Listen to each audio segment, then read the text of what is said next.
get done. Hey!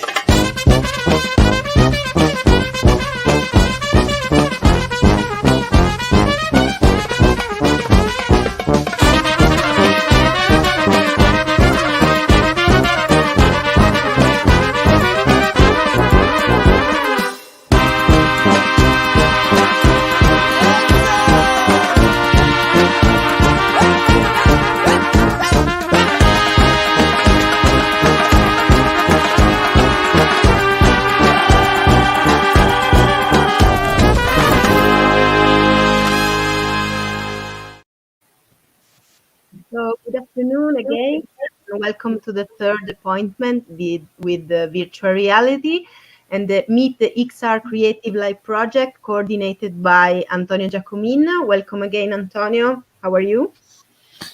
Fine. Third day today, and we have a huge and very interesting project for our XR community. That's it. Actually, in the past few days, we met Valentina Paggiarin, development manager at Hive Division, and yesterday we had Bojana Radulovic and Maria Vukic from Beldox Academy. And today we continue our discussion with two guests that will present Mind the Brain, the Lumière Award-winning work in 2020, Kathrin Brunner. Hi, welcome. Ciao. And Oliver Czeslik. Hi, welcome, and thank you for being here.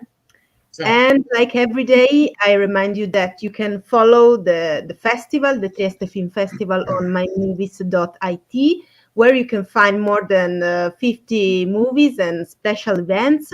And for all the sidebar events like this one, you can follow the festival page on Facebook and YouTube.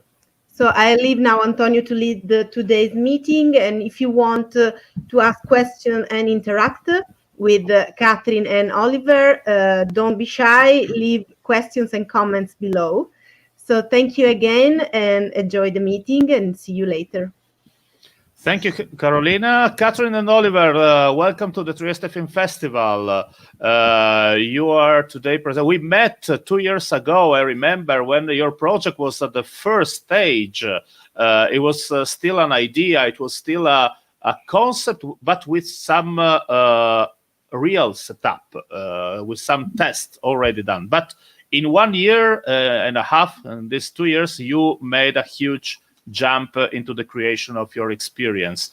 So I know that you prepared a presentation, so I leave you the stage so I can share the slides. And but before we start, I would like to ask you how was the process of creating? Where came the idea? From where came the idea of creating something like that? Kathrin or Oliver? Oh, thank you. Yes, it was not only one idea. It's a sum of a whole events and stories, and of course a lifetime. So my interest was always narration. And leaving normative forms of structured narration in order to give the so-called audience in theaters or movies more freedom. And I failed very often in the theater because the structures are so narrow-minded. And so I had a personal experience, which was a stroke 4 years ago, which drove me inside something which is absolutely beyond every point of structured narratives. That's one point. And the other point is Kathrin's story. Kathrin? Yeah, so yes, I think what you need to understand is we are also married. So it was on the one hand side, really what we basically experience with Oliver's stroke is how different the brain can work, but also how beautiful it can reconnect. It has neuroplasticity, and it can reorganize everything. So it was first, of course, a very difficult experience, but then also a very beautiful experience and a positive experience to see what's possible and how we can basically regenerate just by connecting you. What we think is also a very beautiful metaphor for many things that I think everyone at the moment experiences, that we need to grow together again, between the countries, between the world, between everyone, that we are now so very separated. I personally come from developing video on demand portals for 20 years. So I've been in the process of selling films in a different way. And after 20 years, that finally has been a mass market, something that we hope that VR is soon. In 2015, I had developed my first 360 video for Discovery. I was in the management team of Discovery in Germany. And there they started very early to look into that. That was a tractor pulling movie.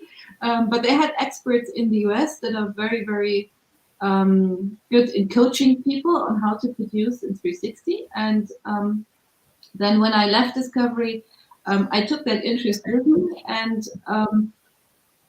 discovered more and more XR works also on festivals. And what basically came to my mind is that this is actually a very exciting time in history, because we know how to tell stories on film for the past 100 years. Just the trailer that we've just been seeing with all the kisses shows how much of a rich language we have, and everyone knows this language. But we don't know the language in XR, and we don't know how we will tell stories in XR. And at the moment, we're just writing and inventing the rules. And as Oliver comes from narration and comes from writing, I actually thought that must be a very, very interesting area also for him. And I was really trying to drag him into it, and, because narration has always been his interest.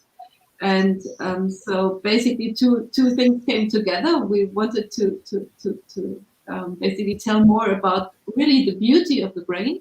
And the brain is actually the ultimate narrator. It's the one that tells really all the stories. And that was the starting point about 2 years ago. Yeah. Oh, okay.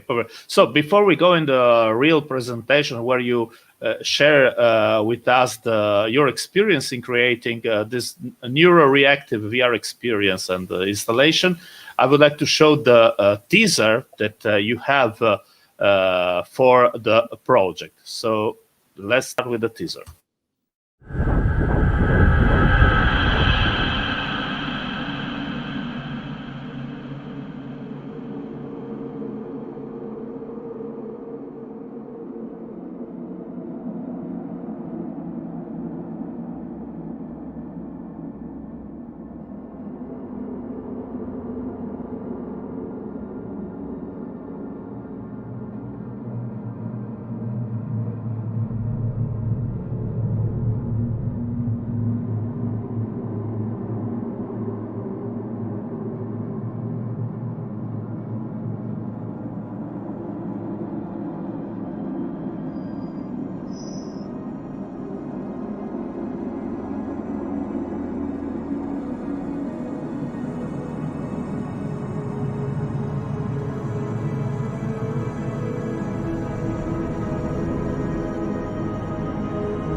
Okay, thank you. Antonio, I don't think that was the right one, but anyhow, it's fine that we saw this one because it's a longer one. We have a shorter one, which is our official trailer now. And this one was a rough cut trailer, but it's quite good for starting as a conversation point because you see more stations here of what we are doing in our experience. So what you have seen so far, as I told you before, we want to lead you step by step through different stations of the brain spaces. And in the end, hopefully, we land you, we lead you right inside your own poetic space. We call it poetic room, which is a space of your personal subconscious. And Kathrin will later explain how we come to that point, which is quite complicated from the technological side. So, but as we had that before, because you were asking this, so Kathrin, how did we come up with a theme on the brain? I mean, this is a bit crazy. Yes. So we've been talking about it, and the idea is really that the brain is the ultimate narrator. Apart from all the personal experience that you already and the personal past that led us to this that we've been already talking about. And what we wanted to do is not only show and be informative about the brain, but also to have everyone or have everyone that can experience Mind the Brain a new impression on and also a different approach on getting to know the brain. And this is why we are working with neurofeedback. So not only do you basically travel through and have a journey through the brain and through images of the brain that we got from scientific images, we can also feel your brain because the person that is in the central row in the installation has a brain interface on and can interact with the VR experience also with his or her brainwaves. I shared the slides, so if you want to say to go further. But one question, just you mentioned something that the audience, the viewer, the person that experiences your installation shares their emotions, thoughts, what shares with us or with the installation, which is the element that the installation and this neuroreactive VR experience record and share with us. Yeah, there's two ways of answering it. Oliver, do you want to start? Well, yeah, we have to go on with our presentation because there we can explain it. Yes, okay, we have several steps by guiding you much nearer to your own neurosensitive images of what is inside you. And before that, we wanted to point out that how did we come there to come to a point of deregulation beyond traditional narrative structures and of course beyond storytelling, because it's not about storytelling and selling products via storytelling anymore. It's about yourself. And so because of having disability, a dysfunction of my brain, I wondered how craftful, how powerful it is, and how much beauty, but also how much nightmares are there inside. And we don't know about this power in normal life. So we tried to get a lot of people, specialists, more than 20 people from science, from art, from the tech freaks, in order to get something very crazy, that you can step inside your own narration, and we just create the architecture for you. We give you the tools by your hand in order to create your own narration, and it's not from the outside, it's from the inside. And we will later tell you more what exactly you are sharing when we come to that part in the presentation where we explain what we're doing. But first of all, let's introduce ourselves a little bit, because that's where we're here on the beginning slide. We're Milestone Productions.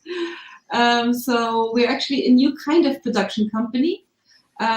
We do production, we also do consulting, but our topic is the future of narration. And as you see, we produce virtual reality. We also produce social media, we produce events. So there's a whole area, but we really specialized on how everything that has to do with what you formerly called storytelling now enters into a new world. We also see that at the core of all kinds of new production companies is really now a tech stack.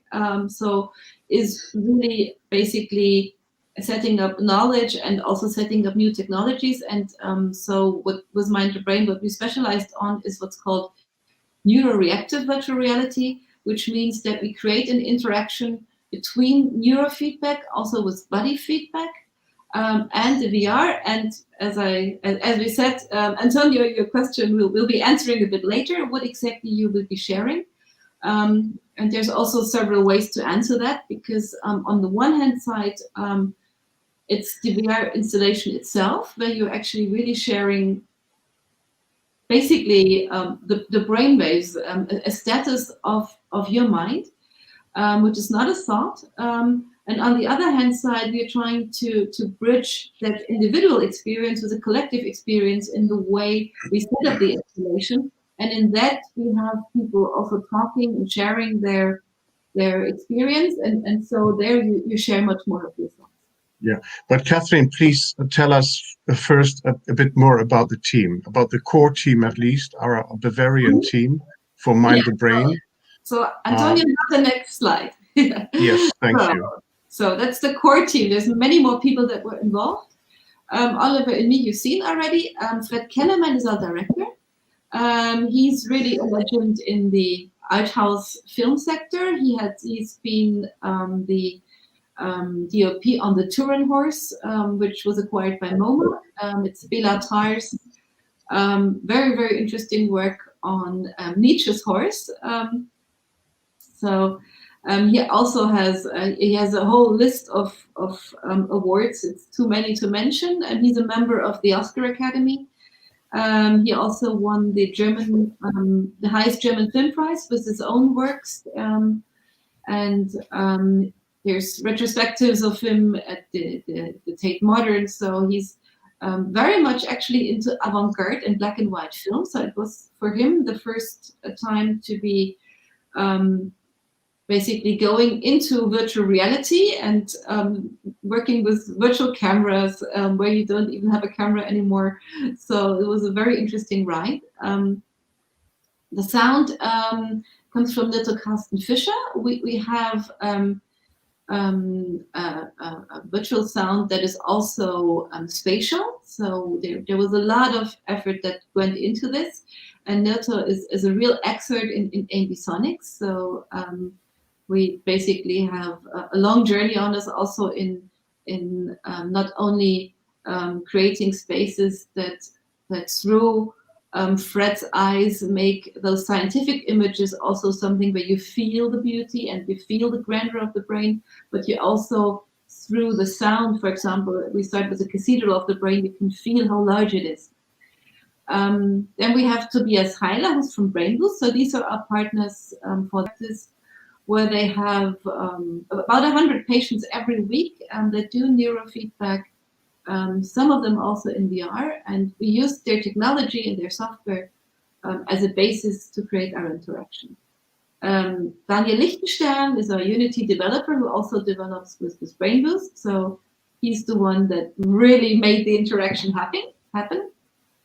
Sebastian Esposito is our 3D artist who created the beautiful large spaces. Mark Herrmann also, he's also a scientific consultant. He works with the Human Brain Project also very much, and they are also our partners on making the scientific background of the brain exact. So those very avant-gardistic and very fantasy looking pictures that you see are actually all based on scientific pictures. And last but not least, we have Juliane Fuchs, and my light here turned off, so I'll have to put it on again soon. Juliane Fuchs comes from Bauhaus University, and she is the one that worked with us on the concept of the black box, which is the installation concept that we use. So, and now, Oliver, we take the next step, and I'm hopping one the other. Okay. I'll let you turn on the light. Okay. So you can see here, Antonio and everybody else. This is just the core team. We had a lot of partners as well from the Forschungszentrum Jülich. They were the first ones we asked for scientific advice. And for those fantastic supercomputing brain models, which are the newest ones in the worldwide at the moment. And so we had a lot of great images to deal with and to put it into an artistic way. And so the getting together all those teams took a long time. And to be honest, we had no money in the beginning, and nobody trusted us that this idea would be reality, so-called reality, one day. And and in the end, we had last year, 2020, our production year for Mind the Brain, a funding from Bavaria coming, FFF, which was really fantastic. But I hand over to Kathrin. Yeah, so the Filmfernsehen for Bayern funded us, and you'll hear later a bit more about the journey that we took. We worked with a system basically that is more based on how you would develop software. We worked with open labs. We early went to see also a lot of people that were not producers or creators to get involved in how we do this experience. And now basically we just have the final version ready. So Kathrin, but I think Antonio is waiting, especially for this question. How does it work? You know, yeah. What is a BCI first of all? You are reading my brain, my mind. Yeah. So maybe we go to the next slide. I'm reading you. Yes. So maybe we go into a more precise description of the experience. Yeah.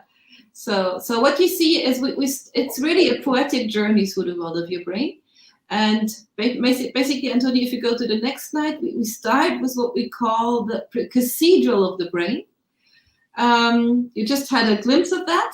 So a very large room, which is actually derived from models of the connectomies, they're called models of the connections inside the brain. You end up after an intro that is very much a very philosophical way of entering into the experience. It's like a tunnel, and people see many things in it. A tunnel with a light at the end, so I think everyone has already an idea of what we're referring to. Then you end up in the cathedral of the brain that really, we build artificial camera systems to guide you on that journey. And then the first neuroreactive interaction that you have is you end up in what we call the color lake. So a very beautiful lake of different colors, which really represents the outside world. And there we start working with basically the state that neurofeedback gives you, which is we can basically see if somebody is more on the verge of relaxing, or if you're starting to focus, if you're starting to get nervous. And in the color lake, we basically sense for the first time the status that the person with the brain interface is in, and you end up in a different area, you end up taking a different path in that interaction. It brings you up or down. After going through what we call the foyers, where you also basically now have to find your way through, you end up in what we call the microscopic room. And the microscopic room is, this is where you see the picture on the left-hand side, is really a gigantic world, which is represents the neurons. And not only that you see and fly through the connections of the neurons that are really based on artificial models. You also basically see an animation of how the electrical currents run through these neurons, and what you basically get to realize is you are controlling this with the brain interface. So basically what you see here is that little light that comes through, and you can control the speed of the light with basically relaxing or getting more active. And the way that neurofeedback works is it's really like, a body tracker or a smartwatch that also gives you, for example, a more detailed sense of how your heart rate goes. And it's something that many people don't really realize in their everyday life, if they're more relaxed and which ones of their brainwaves are more active. But for example, animals can sense it. Our dog can sense it. When I'm in a more relaxed state, he can sense it very much. When I walk with him, it's different than when I'm in a more excited state. And the brain interface reacts to that. And this is what we basically make visible. We use it either for bringing you up or down, or really for animating. And in the last part, in the poetic room, what we call BCI, animated procedural image generation, you use that function that if you focus, basically we are using that to create images, and you see them clearly if you are able to focus. And if you don't focus, you more see, and those images are archetypes. So we have a very, very interesting interaction. You've seen in the trailer, there's this baby, the embryo. And for example, we have the case a lot if women or other people have not such a good relationship to that archetypical image, often they don't see it. I see it because the image becomes clearer and clearer the more you start to focus. But sometimes people have a negative reaction towards that. And before the whole image starts to really build up, the image is already gone. So that's a very interesting way. So if you try to control, you lose it, right? Yes. And Antonio, that's very important. If you go to the next slide, then basically, yes, here you see again that basically we have these three types of neuroreactive interactions, and you see a little bit how it works here. This is what we call the anima, the picture that you see here. So you see we worked with the particle systems of unity to generate the shapes. So the shapes are there, and they basically float, and you see different ones. But whether you'll be able to see those shapes, that is dependent on the brain interface. And when we do the installation in the room, that also gets a very, very interesting interaction, because of course, if there's more people in the room, that also influences the person with the brain interface. So Antonio, do you have any questions for us on that? Or is that understandable what we're doing there? Antonio? We lost him somehow. No, here I am. I was talking, but I was muted with my mic. Okay, no, I had one question about the computer-brain interface. So you put this interface on the head of the person that will make this journey inside his brain. But how is this? You mentioned before that if you think on that, you just lose your connection. So you are floating inside this this flow of mind, of thinking. You are not like, okay, I have to think that the color have to be red or white, but you just have to follow your. And I'm back on the in the previous question. Follow the senses, follow the emotions. What I'm following inside the experience. Well, that's a good question, Antonio, because our task was to create, as I mentioned in the beginning, several steps, and as we are used to consume stories or theater plays or movies, we have to get rid of this consuming step by step in order to get nearer to yourself, to your own, and to trust yourself, which is a task. And we get on by this with a lot of technology and with art, of course, and images. But in the end, our goal is that it's up to you. And the more you lose control, you don't want to control these things, the better it will be, and the clearer the images will appear in front of your inner views. Those are built up upon the theories of C.G. Jung, and the archetypes, and those archetypes, there are a lot of them in this pool. We call it, it's a poetic pool of images, and they morph and they become individual places and spaces of your own. So what is really important to know is that how neurofeedback works is it's not a one-on-one interaction. People come with the expectation that it's like a game, and you do this and this happens.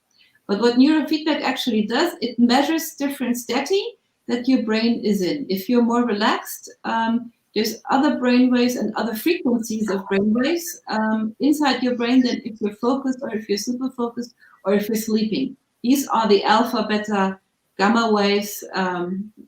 Brain Boost could hold a complete talk about that. And the very interesting part, and also the philosophically interesting part, is these states of your mind can be measurable, and you usually don't know them. So this is why it's so hard to talk about them and to explain it to a person that doesn't work with it. But what happens is those stati are there before agency, before you do anything. Usually, every kind of interaction that we have in games or in virtual reality is you have a conscious action and something reacts. Here we have an interaction that is actually not a conscious thing. You don't think, now I'm going to focus, and then you start to see things. That doesn't work that way, because already the process of getting yourself basically under, for example, under stress, to say, oh, I'm so stressed, I need to make this happen. Then the brain interface reacts in a different way. You wouldn't focus, you would relax, you're stressed, and that shows it.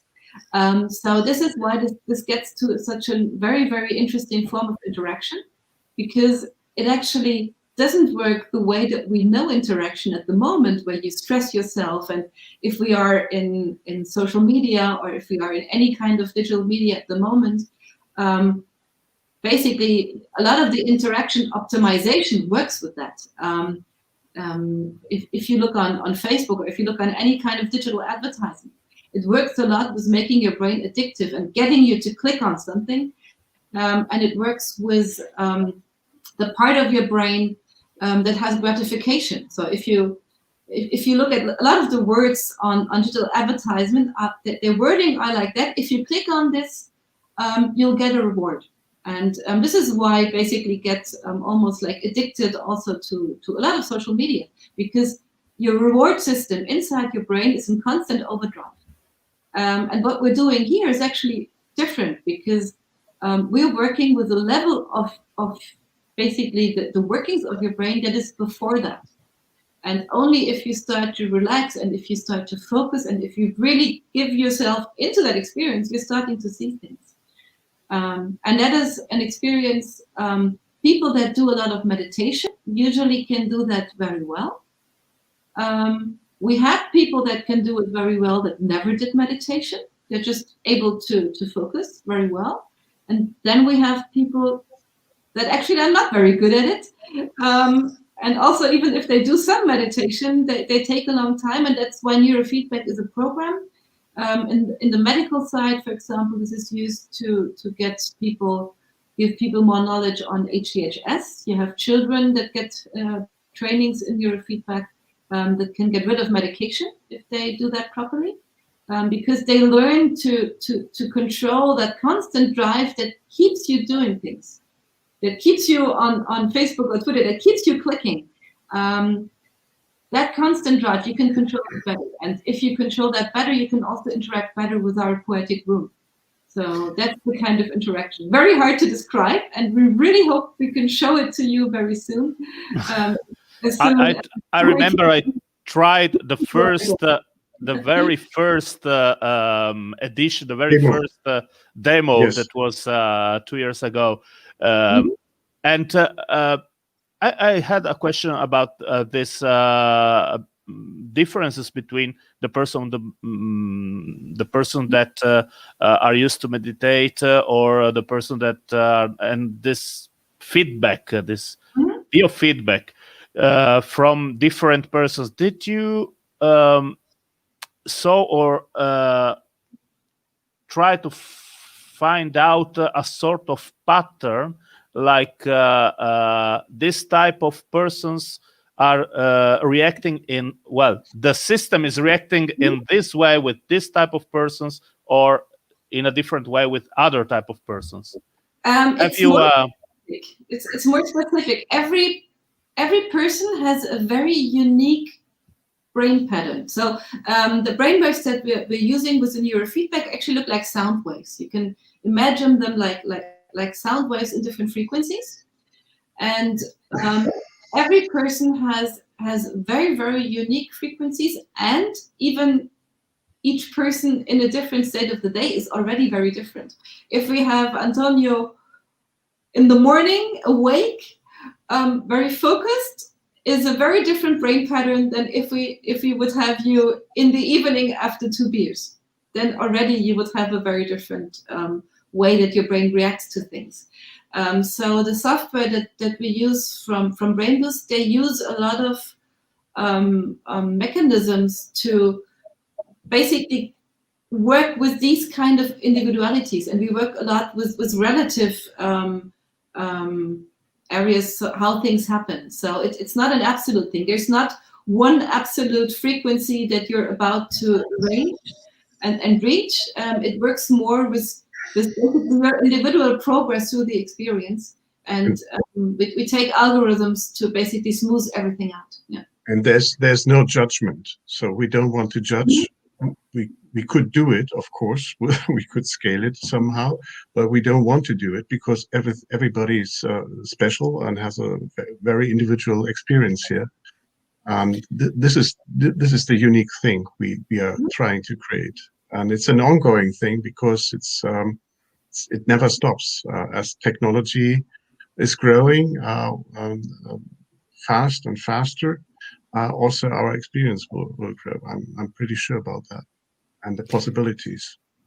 But you can also recreate like this situation, like to train the person to be more relaxed or not. So of course, you could do that, and our partners from BrainBoost are doing this. They are working with that, as Kathrin mentioned. But this is not our goal. Our goal is here a more artistic approach to something we call the future of narration.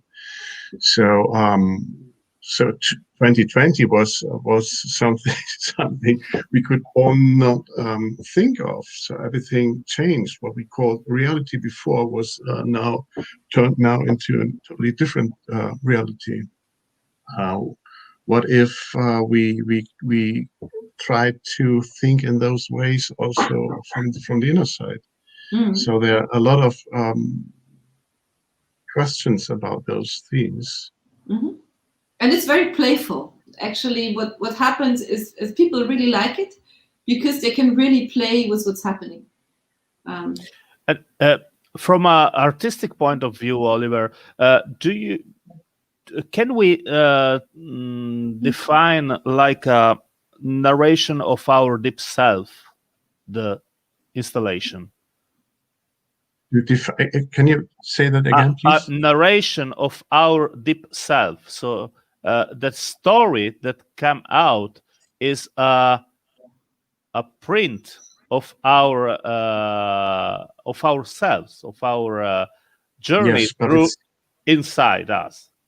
Yes, a journey Well, yes, but it has the goal, and that's why I use the line, the best script is finished when it is destroyed. So also this project, it's at best when it is destroyed. We have no goals anymore. We don't want you to do this or think this and experience it like that, and we don't want to judge about it. The only thing is, we want to give you some power of freedom to get back to yourself and to get some connections to something which is lying underneath your trained, conditioned way of working, of living, of being in society and cultural structures and so on and so on.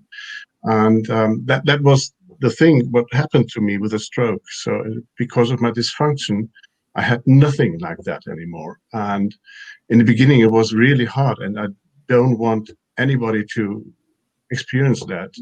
But after that, you can also say it's something which gave me the possibility of imagination and of finding out what could be possible without a dysfunction, without a disability, without drugs and so on.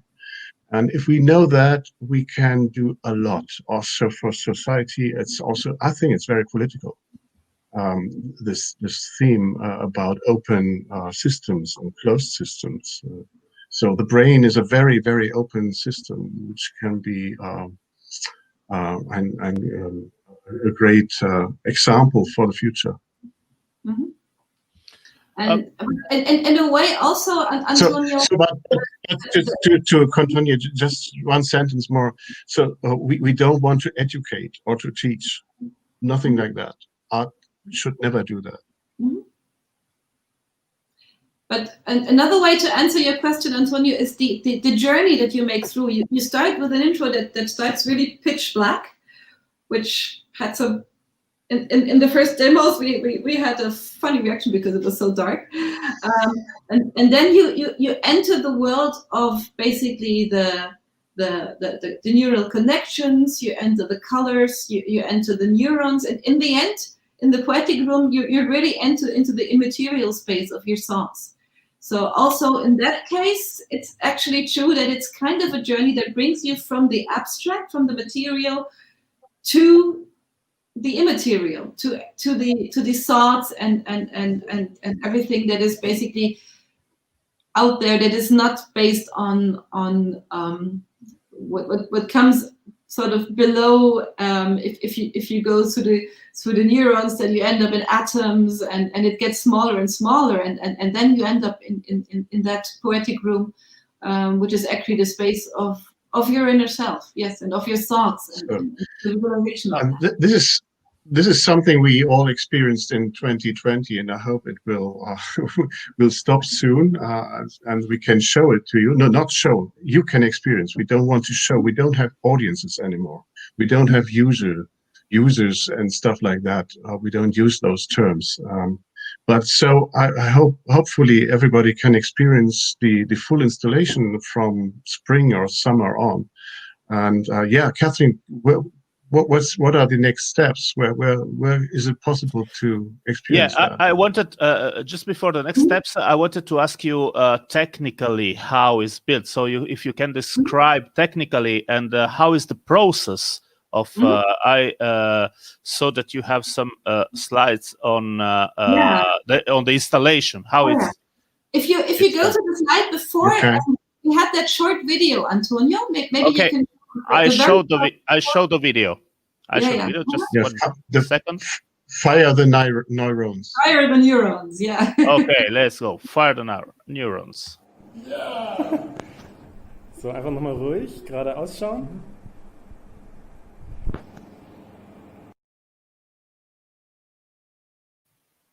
Okay.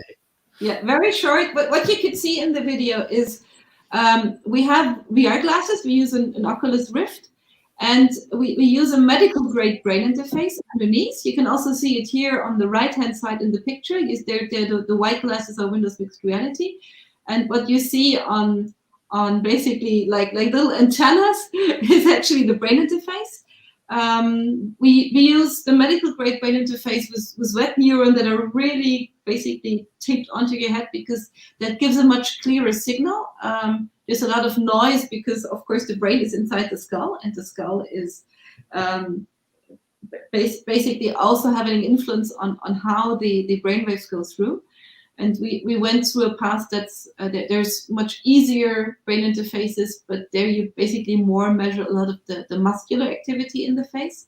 And we wanted to concentrate more on the that it's really the status of your brain that's in there.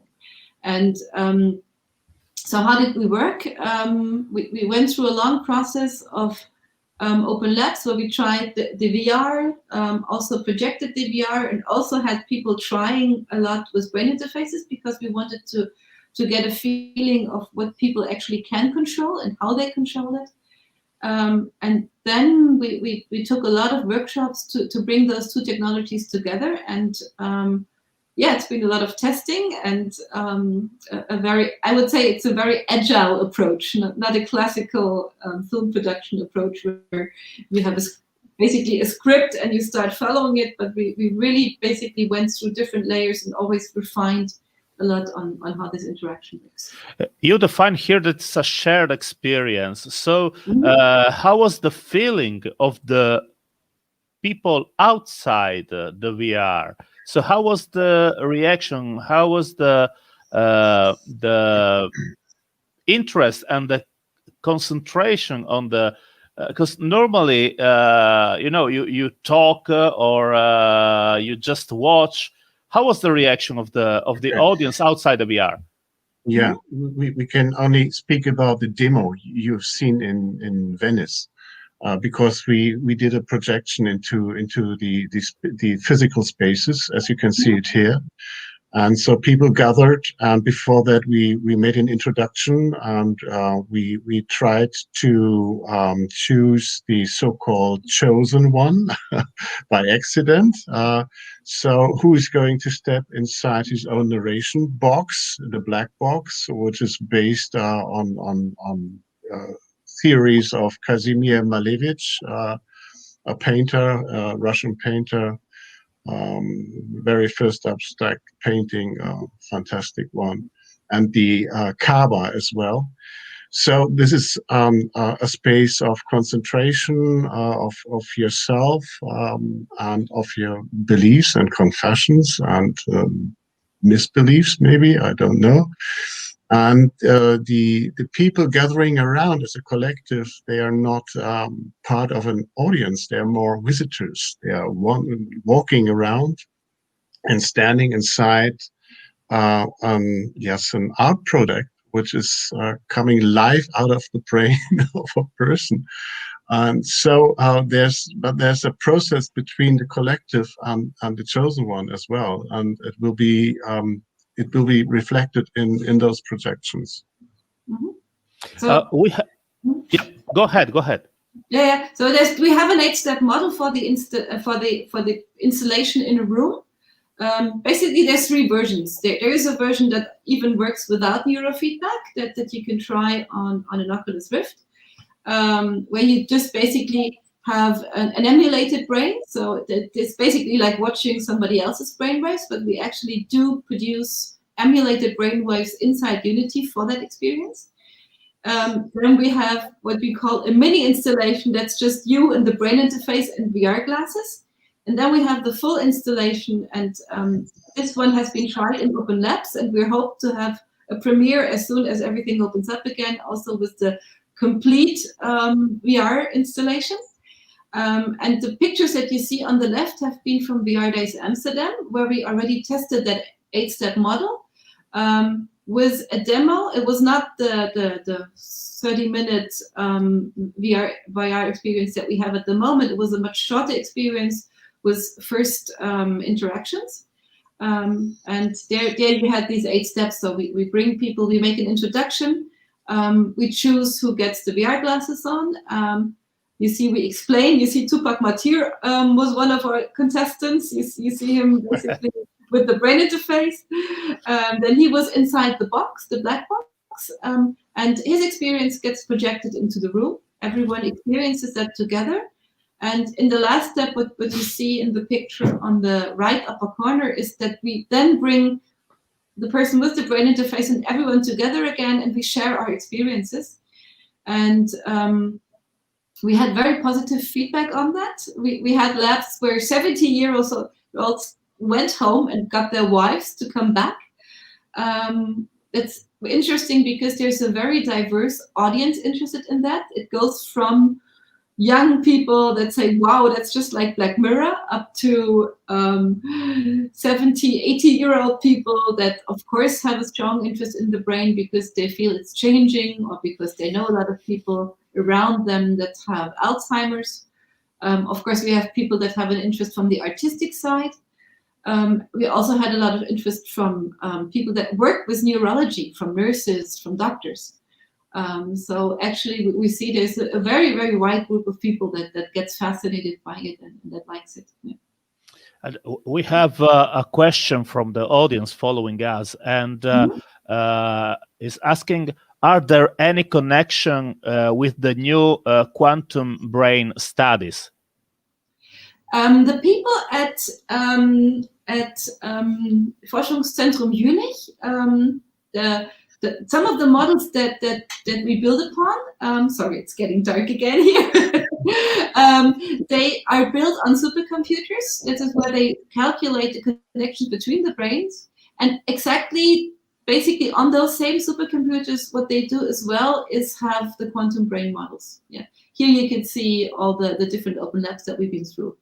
So basically, there's no direct connection between our work and quantum theory, but the people that we're working with are already also working on these same concepts. Yeah.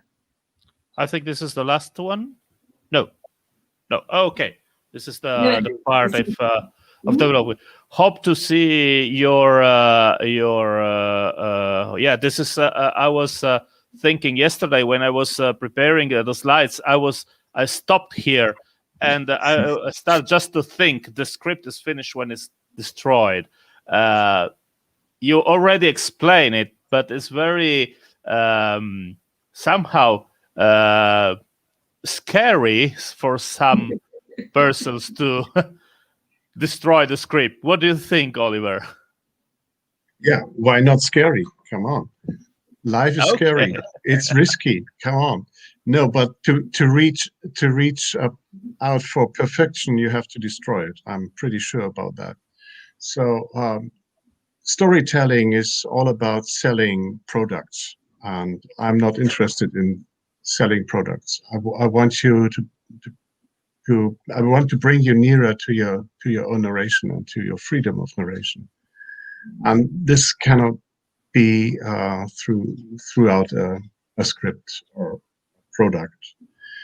And so we don't want you to be a user or a consumer or an audience.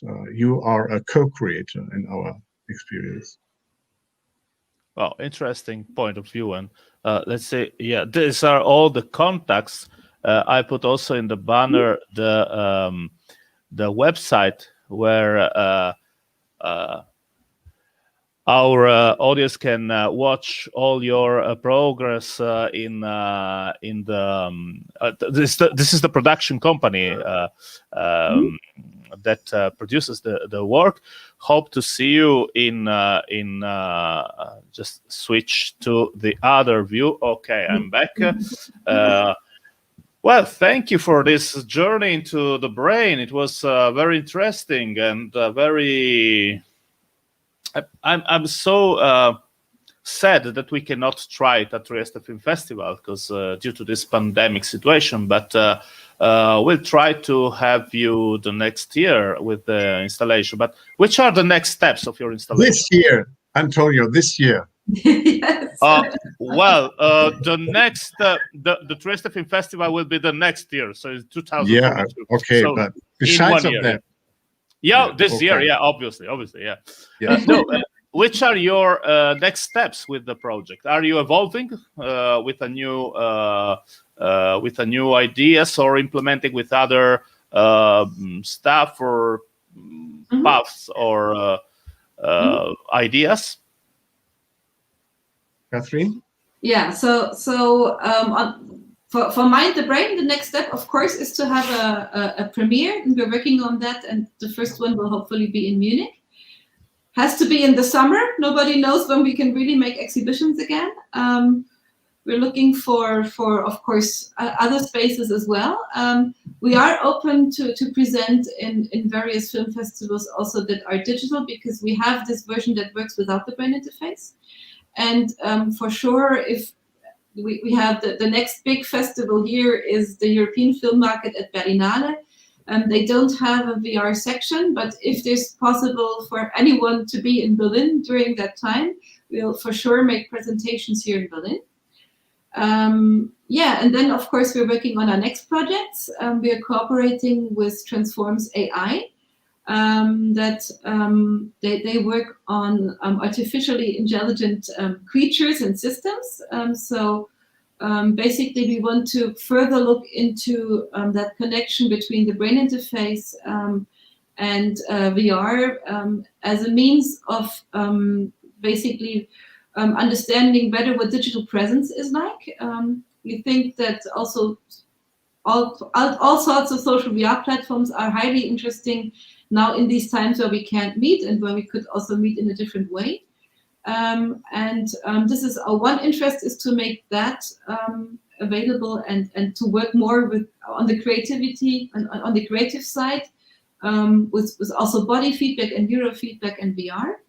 And on the other side, we're very interested in the interaction with animals, because as we say, we think that animals use these kind of properties that we have, all these signals that we send out in communication that you can measure with neurofeedback and body feedback. For example, a dog senses very much of the heart rate of his owner. And so that is one of the next projects, and Oliver will be able to tell you more about the project, is that we basically want to use with these and and want to understand more about how animals feel and how animals interact. Wow, incredible project, very interesting, very challenging also, because I think it's very difficult to get in contact also with the animals and understand another way of thinking. Well, it's not thinking, but another way of another consciousness of living inside this strange world we are living now, in this almost science fiction type of a situation. So, Kathrin and Oliver, thank you to be with us at the Trieste Film Festival. Hope to see you live and to experience and to create your experience. I not want to be a part of the audience, a user, but I want to experience and to create your experience. Thank you to be at the Trieste Film Festival, to be our guests. And tomorrow we'll have the first Italian group that they will talk their experience about the creating of a VR experience during the Biennale College VR. So thank you, Oliver. Thank you for having us. Grazie. Speriamo Grazie. di venire a Trieste. Bye. Ciao. Bye.